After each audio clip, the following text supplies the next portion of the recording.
So another question I have was, so I like the underdog, right? Like, so whenever I play the Civil War, especially 1864, 1865, I always like play the Confederacy.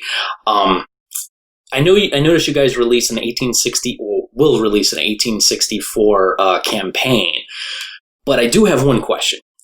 Do you guys plan to do an 1865 campaign? Like, one thing I always dreamed about was to be Lee leaving Petersburg, right? And like running away from Grant and seeing if I can meet up with Joe Johnston in North Carolina and seeing if I could still win the war, even at that um, hopeless stage. Is that possible?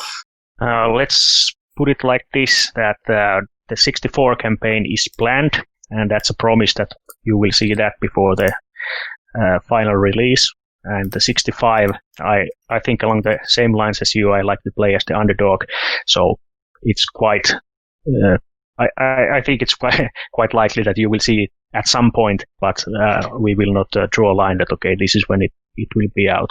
There's also a couple of other very interesting ideas being thrown, for example, in the community about how about the campaign scenario where the South has just won the Battle of Gettysburg, and then you have the British army joining in, and then you try to sort of fight on two fronts as the Union, with morale already almost cracking, and a lot of good ideas there, and I think we will implement at least a few more scenarios in addition to those that we have already promised.